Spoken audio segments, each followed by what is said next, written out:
విద్యా కమిషన్ నోటీసులు జారీ చేసింది. ఉల్లంఘనలకు పాల్పడినందుకు 15 లక్షలు జరిమానా ఎందుకు విధించకూడదో చెప్పాలని నోటీసుల్లో ఆదేశించింది. అనంతరం పలుమార్లు యూనివర్సిటీ ప్రతినిధులు కమిషన్ ముందు విచారణకు హాజరయ్యారు. వర్సిటీ అధికారులు ఇచ్చిన వివరణ పరస్పర విరుద్ధంగా ఉన్నట్లు కమిషన్ భావించింది. అదనంగా వసూలు చేసిన 26.17 కోట్లను విద్యార్థులకు తిరిగి చెల్లించాలని కమిషన్ గతంలోనే ఆదేశించిన యూనివర్సిటీ పట్టించుకోలేదు.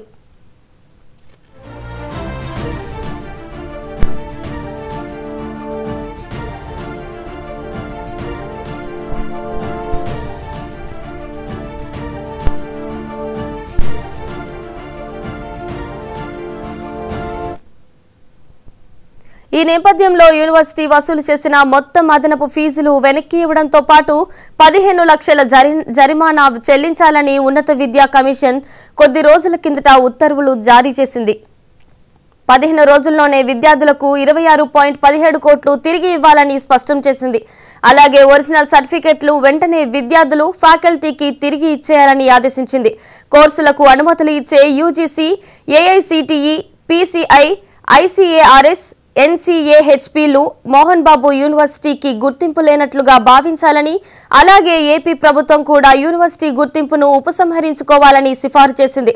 ప్రస్తుతం వర్సిటీలో చదువుతున్న విద్యార్థుల కోసం సమీపంలోని శ్రీ వెంకటేశ్వర యూనివర్సిటీ తాత్కాలిక బాధ్యతలు అప్పగించాలని సూచించింది. ఎంబీయూ, శ్రీ విద్యానికేతన్ ట్రస్ట్ అక్రమాలపై ఐటీ శాఖకు సమాచారం ఇవ్వాలని సూచించింది. అలాగే రాష్ట్ర ప్రభుత్వం కూడా విచారణ చేసి అక్రమాలని తేల్చాలని సిఫారు చేసింది.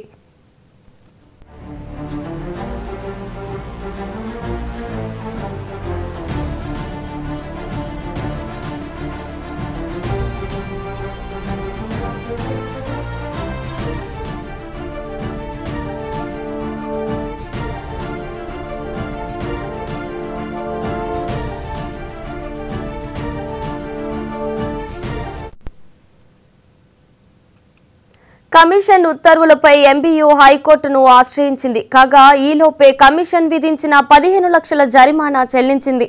విద్యార్థులకు 26 కోట్లు తిరిగి చెల్లించడం, వర్సిటీ గుర్తింపు ఉపసంహరణ అంశాలపై న్యాయస్థానాన్ని ఆశ్రయించింది.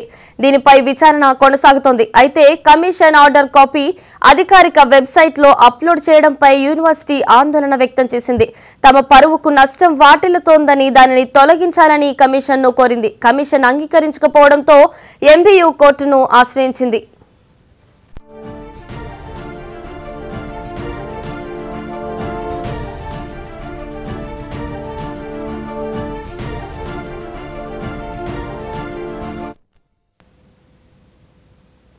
ఉమ్మడి చిత్తూరు జిల్లా తిరుపతిలోని మోహన్ బాబు యూనివర్సిటీ మనుగడ ప్రశ్నార్థకంగా మారింది.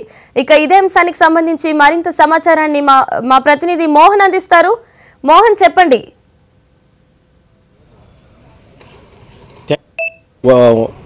వల్లి, ఏదైతే మోహన్ బాబు యూనివర్సిటీలో విద్యార్థుల దగ్గర బలవంతంగా 26 కోట్ల రూపాయలు ఫీజు వసూలు చేసినట్టు కూడా రాష్ట్ర విద్యాశాఖ కమిషన్ గుర్తించింది. ఈ నేపథ్యంలో రాష్ట్ర ప్రభుత్వానికి కూడా మోహన్ బాబు యూనివర్సిటీకి సంబంధించినటువంటి లైసెన్స్ను కూడా రద్దు చేయాలంటూ కూడా సిఫార్సు చేయడంతో దాదాపు 166 పేజీల రిపోర్ట్ను కూడా రాష్ట్ర ప్రభుత్వానికి అందజేసిందని చెప్పుకోవచ్చు. గత 3 ఏళ్లుగా కూడా విద్యార్థుల ముక్కు పిండి విద్యార్థుల తల్లిదండ్రులను ఇబ్బందులకు గురి చేస్తూ కూడా అధిక ఫీజులు వసూలు చేశారు. ఈ నేపథ్యంలో 26 కోట్లు ఏదైతే విద్యార్థుల దగ్గర వసూలు చేస్తారో అవన్నీ 15 రోజుల లోపల కూడా తిరిగి ఇచ్చేవాళ్ళంటూ కూడా కమిషన్ ఆదేశంతో పాటు 15 లక్షల రూపాయల జరిమానా కూడా విధించింది.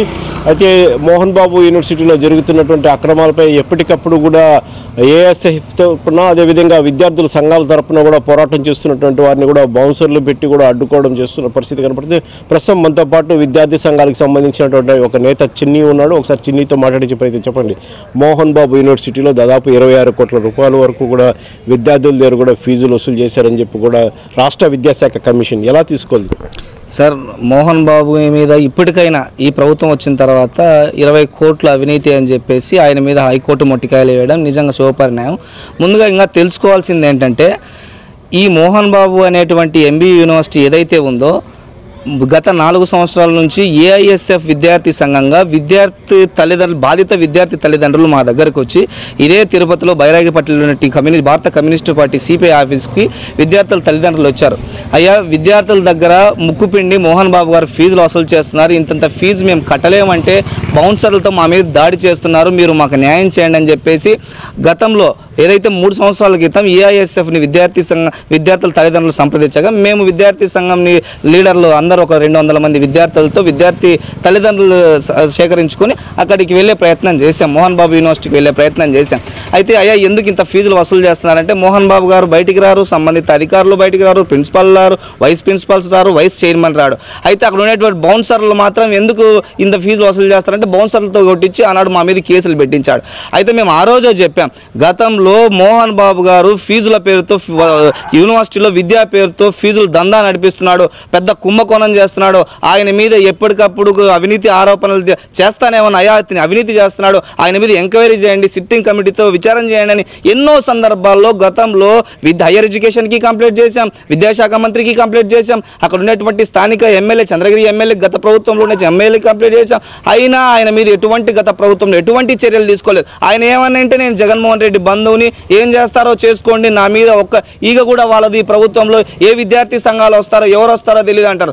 అదే యూనివర్సిటీలో ఎంతోమంది విద్యార్థులు చనిపోతే కూడా గుప్పు చెప్పిన యూనివర్సిటీలోనే కూర్చోబెట్టి పిల్లల తల్లిదండ్రులకు ఫీజులకు ఏదైనా ఎక్స్గ్రేషియో ఇచ్చేసి దాన్ని బయటికి రాకుండా మేనేజ్ చేయడంలో అక్కడ ఉండేటువంటి చంద్రగిరి పోలీస్ స్టేషన్ అయితే కేవలం మోహన్ బాబు కోసమే పనిచేస్తున్నట్టు ఉండేటువంటి సందర్భం ఉంది. అక్కడ ఏ పోలీస్ అధికారి పోయినా చంద్రగిరి పోలీసులు ఎంత కంప్లైంట్ చేసినా కూడా ఆయన మీద కంప్లైంట్లు తీసుకోరు. ఇదే విచారం మాకు అర్థం కావట్లేదు.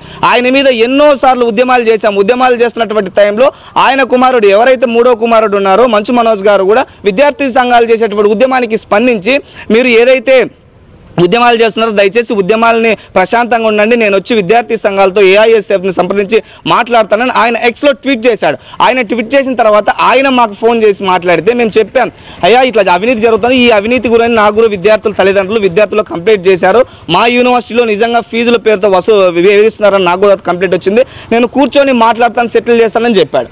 ఆ తర్వాత చెప్పిన తర్వాత ఆయన ఎక్కడైతే ఆయన ఇన్స్టిట్యూషన్లో ఆయనే బయట పెడితే ప్రజలందరూ నమ్ముతారేమో కదా అని చెప్పేసి మోహన్ బాబు గారు మరి తర్వాత ఆయన మీద ఆస్తుల గొడవలు ఏ విధంగా జరిగాయో యావత్ ప్రపంచమే చూసింది. అయినా ఇప్పటికైనా మోహన్ బాబు గారి మీద 20 కోట్ల అలిగేషన్ అనేది నిజంగా చాలా తక్కువ విషయం. వాస్తవంగా చెప్పాలంటే 200 కోట్ల పై చిలుకు ఆయన అవినీతి చేశాడు. మోహన్ మంత్రాల పేరుతో ఆయన ఇన్స్టిట్యూషన్లో జాయిన్ అయితే ఎక్కడైనా ఆయన కాలేజీలో హాస్టల్ ఫీజులు ఎంత ఉన్నాయో కనుక్కోండి ఒకసారి. ఆయన హాస్టల్లో మెస్ ఫీజు ఎంత ఉందో కనుక్కోండి. ఒకవేళ విద్యార్థులు ఏదైనా క్యాంటీన్కి వెళ్ళాలంటే ఏదైనా బయటికి డే స్కాలర్స్ ఉంటారు, వాళ్ళు ఏదైనా బయట ఫుడ్ అలవ్ లేదంట. ఇంట్లో చేసుకొచ్చిన ఫుడ్ ఇన్స్టిట్యూషన్లో అలవ్ లేదు. ఎక్కడైనా ఉంటుందా? ఇంట్లో చేసుకొచ్చిన అన్నము హాస్టల్లో క్యాంపస్లో తినకూడదంట, ఆయన క్యాంటీన్లోనే తినాలి. మళ్ళీ దానికేమో పేరేమి ఫసక్ క్యాంటీన్ అంట. ఏంది ఇదంతా? ఇది అరాచకమా లేకపోతే యూనివర్సిటీ అనుకున్నాడా? ఆయన ఏమనంటే డబ్బా మాటలు చెప్తాడు. ఆయన అన్నీ చెప్పేది కలెక్షన్ కింగ్ మోహన్ బాబు అనేటువంటి పిరుదు ఆయన కరెక్ట్గా కనెక్ట్ అయింది. ఆయన కలెక్షన్ కింగ్ ఏ విధంగా collection king? Mohan Mantra collection king, ఫసక్ క్యాంటీన్ కలెక్షన్ కింగ్, హాల్ టికెట్ల కలెక్షన్ కింగ్, అదేవిధంగా ఫీజుల కలెక్షన్ కింగ్. ఆయన ప్రతీది కలెక్షన్ కింగే. ఆయన 200 కోట్లు పెట్టి కన్నప్ప అనే సినిమాకు మరి ఆయనకు డబ్బులు ఎక్కడి నుంచి వచ్చాయి? ఆయన ఎస్సీ ఎస్టీ బీసీ మైనారిటీకి 20% ఉచిత ఫీజులు ఇస్తున్నాడా? ఎక్కడ ఇస్తున్నాడు? మేము ఏఐఎస్ఎఫ్గా ఛాలెంజ్ చేస్తున్నాం. అయ్యా మోహన్ బాబు గారు, మీకు దమ్ముంటే ధైర్యం ఉంటే మాతో విచారణకు మేము మీ ఇన్స్టిట్యూషన్లోకి వస్తాం. మీ ఇన్స్టిట్యూషన్లోకి వచ్చిన తర్వాత మాతో మాట్లాడి విద్యార్థులతో మేము ఎంక్వైరీ చేస్తాం. అక్కడ ఉండేటువంటి 10,000 మంది విద్యార్థులు ఉన్నారని చెప్తున్నావు కదా, 10,000 మందికి నాణ్యమైన విద్యను అందిస్తానని చెప్తున్నావు కదా, ఎక్కడ నాణ్యమైన విద్య ఇస్తున్నావు? మా సమక్షంలో ఏదైతే హైయర్ ఎడ్యుకేషన్, ఏదైతే హైకోర్టు, ఏదైతే నీకు మొట్టికాయలు వేసిందో 20 కోట్లే కాదండి, 20 కోట్లే కాదు, 200 కోట్ల పై చిలుగు ఆయన అవినీతి చేశాడు. సిట్టింగ్ జడ్జ్ ఎవరైతే ఉన్నారో, అయ్యా సిట్టింగ్ జడ్జ్ మీరే స్వయానా ఎంబీ యూనివర్సిటీకి రండి. ఎంబీ యూనివర్సిటీకి వస్తే అక్కడ విద్యార్థులను కనుక్కుందాం, విద్యార్థుల దగ్గర విచారణ చేద్దాం, అక్కడ ఉండేటువంటి అధికారులను విచారణ చేద్దాం. వాళ్ళు ఏమైతే అవినీతి చేస్తున్నారో, విద్యార్థులు చనిపోతున్నారో, అక్కడ విద్యార్థులు చనిపోతే కూడా బయటికి రాదు. ఇంత అవినీతి చేస్తున్న మోహన్ బాబు ఆయనకి ఏదైనా ఫీజు రింబర్స్మెంట్, స్కాలర్షిప్ రాకపోతే రోడ్ల మీదకి వచ్చి ధర్నాలు చేస్తాడంట. మరి ఆయన ఇన్స్టిట్యూషన్లో ఫీజుల మీదకి ఫీజులు దోపిడీ జరుగుతుందని చెప్పేసి ఇప్పుడు విద్యార్థుల తల్లిదండ్రులు వచ్చి ధర్నాలు చేస్తే మాత్రం బౌన్సర్తో కొట్టేస్తావా? మోహన్ బాబు గారు ఖబర్దార్, అతి త్వరలో నీ యూనివర్సిటీకి సిట్టింగ్ జడ్జి ద్వారానే వస్తున్నాం, హైయర్ ఎడ్యుకేషన్ ద్వారానే వస్తున్నాం. అవసరమైతే విద్యాశాఖ మంత్రి లోకేష్ గారిని తీసుకొని కూడా వస్తున్నాం. బాధిత విద్యార్థులను తీసుకొని వస్తున్నాం, చనిపోయిన విద్యార్థులను తీసుకొచ్చి నీ యూనివర్సిటీని వాళ్ళ సమక్షంలో సీజ్ చేయకపోతే ఆల్ ఇండియా స్టూడెంట్ ఫెడరేషన్ గా దీన్ని ఎట్టి పరిస్థితుల్లో వదిలే ప్రసక్తి లేదని. మరోపక్క యూనివర్సిటీతో పాటు బయట ఉన్నటువంటి ప్రైవేట్ హాస్టల్ దగ్గర కూడా అధిక డబ్బులు వసూలు చేస్తున్నారు. అక్కడ ఏ ఫాస్ట్ ఫుడ్ పెట్టుకోవాలన్నా కూడా మోహన్ బాబుకు సంబంధించినటువంటి వ్యక్తులకు కూడా మామూలు ఇవ్వాలని చెప్పి ఆరోపణలు. దీంట్లో ఎంతవరకు నిజం? సార్, మనము తిరుపతి నుంచి రంగంపేట ఆయన ఇన్స్టిట్యూషన్ స్పీడ్ బ్రేకర్ దాటుకున్న ఎంట్రన్స్ గోడ నుంచి బయట ఉండేటువంటి షాపులన్నీ ఆయన ఆధీనంలో ఉంటాయి. అక్కడ ఉండేటువంటి దాదాపు 100 హాస్టల్స్ ఉంటాయి సార్. 100 హాస్టల్స్లో యూనివర్సిటీలో హాస్టల్ ఫీజుకి సంబంధించి కొన్ని లక్షల ఫీజులు ఉంటాయి. ఆ ఫీజుల్ని మిడిల్ క్లాస్ స్టూడెంట్స్ బేర్ చేయలేరు సార్. ఆ కాలేజ్ ఫీజుకి, హాస్టల్ ఫీజుకి, మెస్ బిల్లులకి ఆ ఫీజులు బేర్ చేయలేరు. కాబట్టి వాళ్ళు ఏం చేస్తున్నారంటే బయట హాస్టల్లో జాయిన్ అవ్వండి అని చెప్తారు. బయట హాస్టల్లో జాయిన్ అయిపోతే సార్, బయట హాస్టల్లో కేవలం ఎంత ఉంటుంది సార్? మామూలుగా అయితే 3,000, 3,500 ఉండాలి సార్. ఆయన బయట ఉండేటువంటి హాస్టల్ దాదాపు 100 హాస్టల్తో 6,500 నుంచి 7,000 వసూలు చేస్తున్నారు సార్. 7,000 వసూలు చేస్తే 4,500 యూనివర్సిటీగా మోహన్ బాబు యూనివర్సిటీకి కట్టాలి. ఎందుకు కట్టాలి సార్? విద్యార్థులని హాస్టల్కి ఎందుకు రికమెండ్ చేస్తున్నారు? అసలు నీది అంత పెద్ద విశ్వవిద్యాలయం కదా, డ్రీమ్డీ యూనివర్సిటీ కదా, 2 రాష్ట్రాల్లో ప్రఖ్యాతగాంచిన యూనివర్సిటీ కదా, ప్రపంచంలో ప్రఖ్యాతిగాంచిన యూనివర్సిటీ కదా, అంత పెద్ద ప్లేస్ నువ్వు ఆక్యుపై చేసావు కదా, అది కొన్న ప్లేస్ అయితే కాదు కదా. అంత పెద్ద హాస్టల్లో హాస్టల్ని కట్టించలేవా? హాస్టల్ని కట్టించి విద్యార్థులకు ఉచిత హాస్టల్స్ వసతిని కల్పించు. నువ్వు సేవ చేస్తున్నాను చెప్తున్నావు కదా, విద్యార్థులకి నేను విద్యను సేవ చేస్తున్నాను, విద్యార్థులు ఫీజులు దండుకోవట్లేదని చెప్తున్నావు కదా. మేము చెప్తున్నాం, మేము మీ మీద ఎన్నిసార్లు కంప్లైంట్ ఇచ్చాం, ప్రజా సమస్యల వేదికలో కంప్లైంట్లు చేశాం, గత ప్రభుత్వ హయాంలో ఎన్నిసార్లు ధర్నాలు చేశాం, ఎన్నిసార్లు కంప్లైంట్ చేశాం. నీ మీద కంప్లైంట్లు చేస్తే నీ మీద గ్రీవెన్స్ ఇచ్చారు. అప్పటికే మీ కుమారుడే మాట్లాడాడు, మనోజ్ గారు మీ కుమారుడే మా దగ్గరకు వచ్చి మాట్లాడారు. అయ్యా, ఏఐఎస్ఎఫ్ విద్యార్థి సంఘ నాయకులరా, దయచేసి పదే పోలీసులు కూడా కంప్లైంట్ చేస్తే పట్టించుకోలేదని చెప్పి కూడా ఆరోపణలు సార్. మేము పోలీసులు కూడా కంప్లైంట్ చేశాం సార్. పేరెంట్స్తో కంప్లైంట్ చేశాం సార్. అక్కడ పోలీస్ స్టేషను, చంద్రగిరిలో ఉండే పోలీస్ స్టేషను ప్రజల తరపున ఉండదు సార్. కేవలం మోహన్ బాబుకి అంగరక్షలుగా ఉండేటువంటి డిపార్ట్మెంటే చంద్రగిరి పోలీస్ డిపార్ట్మెంట్. ఏ ప్రభుత్వాలు వచ్చినా అక్కడ ఉండేటువంటి పోలీసులు మాత్రం మోహన్ బాబు అండర్ కంట్రోల్లో ఉంటారు. చివరిగా రాష్ట్ర ప్రభుత్వాన్ని ఏం కొడుతుంది సార్? దయచేసి సార్, ఈ ప్రభుత్వం వచ్చిన తర్వాత ఆయన చేసినటువంటి అవినీతిని 20 కోట్లని ఏదైతే బయటికి తీశారో నిజంగా అప్రిషియేట్ చేస్తూ ఉన్నాం. ఎందుకంటే విద్యాశాఖ మంత్రి యంగ్ విద్యాశాఖ నారా లోకేష్ గారు విద్యా వ్యవస్థలో విప్లవాత్మక మార్పులు తీసుకొస్తామంటున్నారు. ఆ మార్పుకు, ఉన్నత విద్యా మార్పుకు మోహన్ బాబు యూనివర్సిటీతోనే శ్రీకారం చుట్టినందుకు చాలా సంతోషిస్తున్నాం.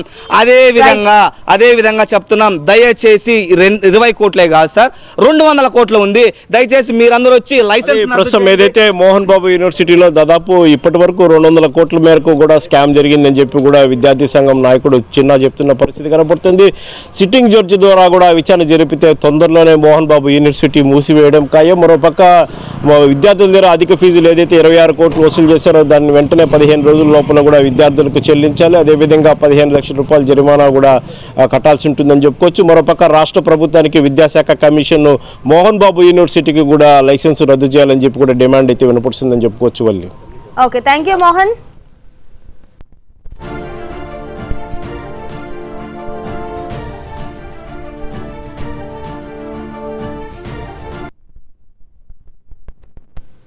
బులెటిన్లో స్మాల్ బ్రేక్ తీసుకుందాం. Stay with us.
ఉమ్మడి చిత్తూరు జిల్లా తిరుపతిలోని మోహన్ బాబు యూనివర్సిటీ మనుగడ ప్రశ్నార్థకంగా మారింది. నిబంధనలను తుంగలో తొక్కి విద్యార్థుల నుంచి అదనపు ఫీజులు వసూలు చేయడంతో ఈ దుస్థితి ఏర్పడింది.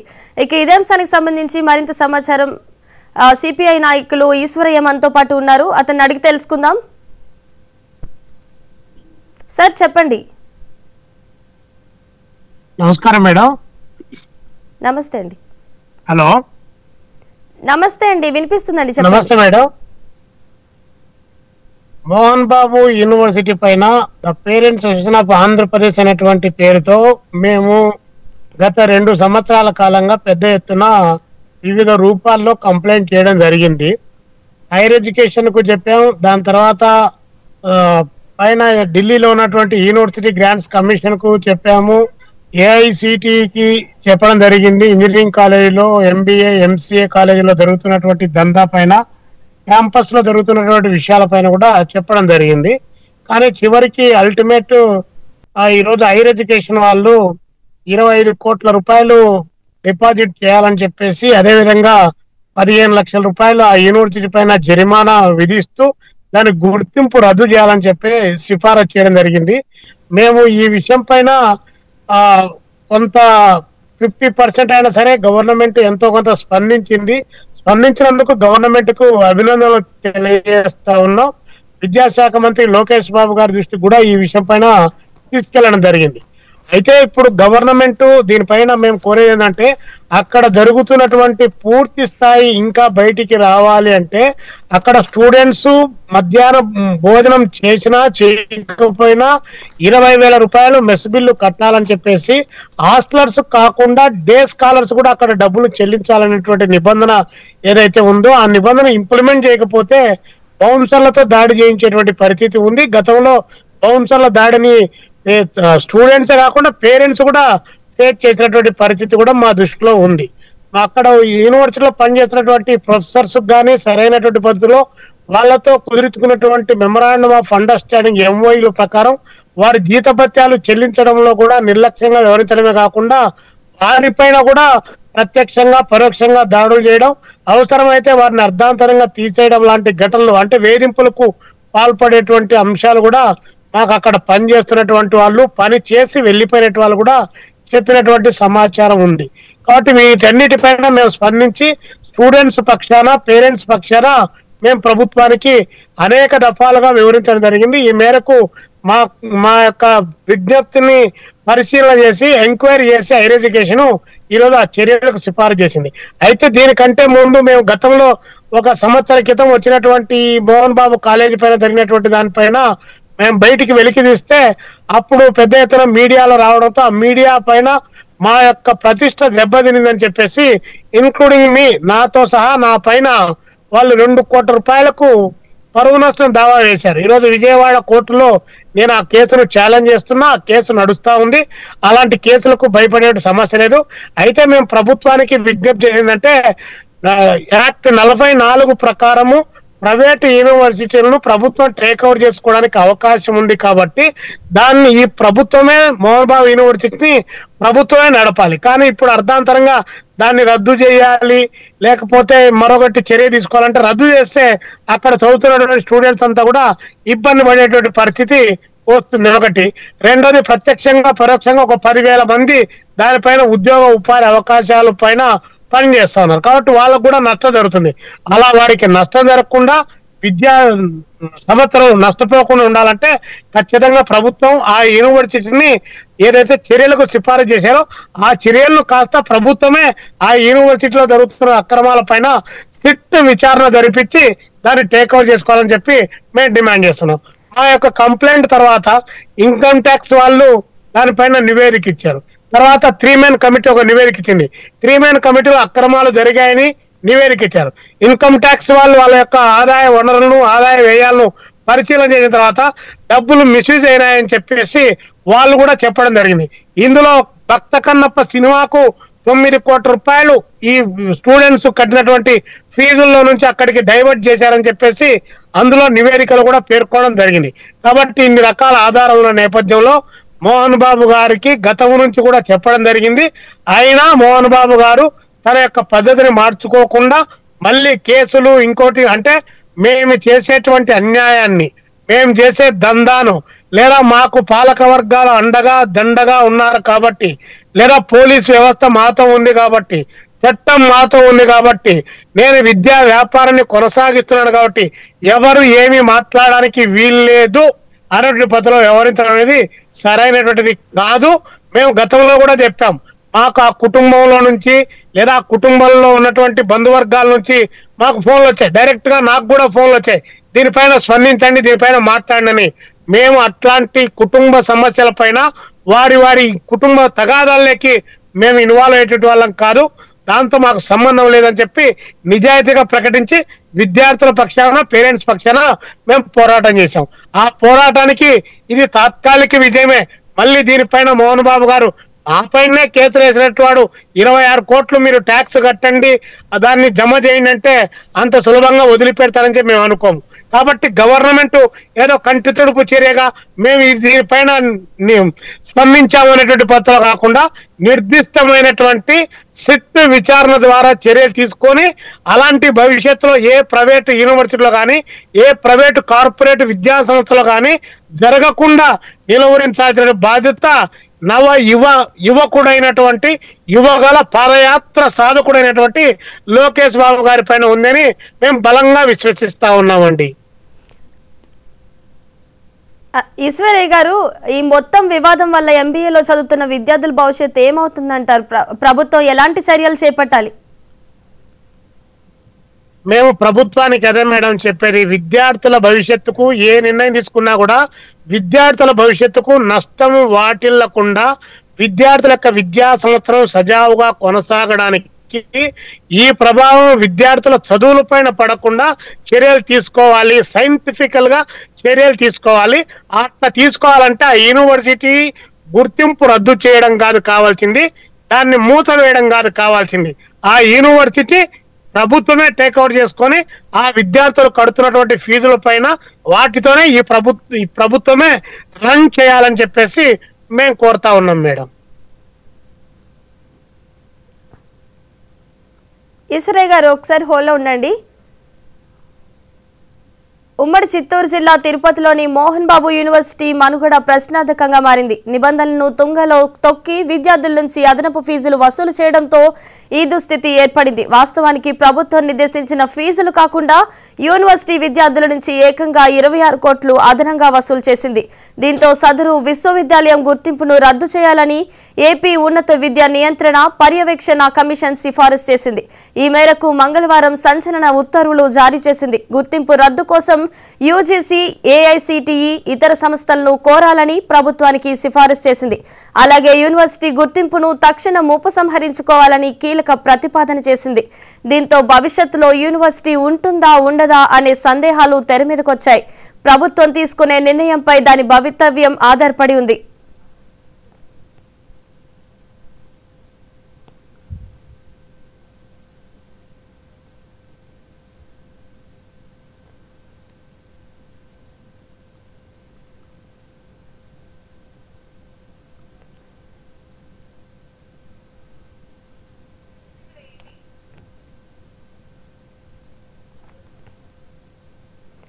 ఈశ్వరయ్య గారు, సార్ చెప్పండి మేడం. 26 కోట్ల అదనపు ఫీజులు తిరిగి చెల్లించాల్సిన ఆదేశించిన యూనివర్సిటీ యాజమాన్యం ఎందుకు హైకోర్టుని ఇంకా ఆశ్రయించిందంటారు? విద్యార్థులు స్వచ్ఛందంగా అధిక ఫీజులు చెల్లించాల్సిన వర్సిటీ వాదనకు కమిషన్ ఎందుకు అంగీకరించలేదు ఇప్పటి వరకు? మేడం, ఎందుకు కోర్టు ఆశ్రయించారంటే బాగా డబ్బులు ఉన్నటువంటి వాళ్ళు, ధనవంతులు, ఇలాంటి విద్యా వ్యాపారాన్ని చేసేటట్టు వాళ్ళు సహజంగా ఎన్ని రకాల తీర్పులు వచ్చినా ప్రభుత్వం వైపు నుంచి వీలైతే ప్రభుత్వాన్ని మేనేజ్ చేద్దాం, లేదా అధికారంలో ఉన్నటువంటి అధికార యంత్రాంగాన్ని మేనేజ్ చేద్దాం, లేదంటే చట్టాలను న్యాయాన్ని సైతం మేనేజ్ చేద్దాం అనేటువంటి ఆలోచనతోనే ఉంటారు తప్ప, అందుకని చెప్పేసి వాళ్ళు ఆ ప్రయత్నాలు చేసి ఇది ఇచ్చినటువంటి తీర్పు లేదా ఇది ఇచ్చిన సిఫారసులు తప్పని చెప్పి కోర్టు ద్వారా చెప్పి వాళ్ళు బయటపడడానికి కావాల్సినటువంటి ప్రయత్నం చేస్తారు. కానీ వాస్తవ రూపేణ అక్కడ జరుగుతున్నటువంటి పరిస్థితి, అక్కడ ఉన్నటువంటి పేరెంట్స్, స్టూడెంట్స్ కు, అక్కడ పనిచేస్తున్నటువంటి ప్రొఫెసర్స్ కు, మిగతా వాళ్ళందరికీ కూడా బాగా తెలుసు. మోహన్ బాబు యూనివర్సిటీలో ఎవరైనా ప్రశ్నిస్తే బౌన్సర్లు దాడి చేస్తారు అనేటువంటిది జగమెరిగినటువంటి సత్యం.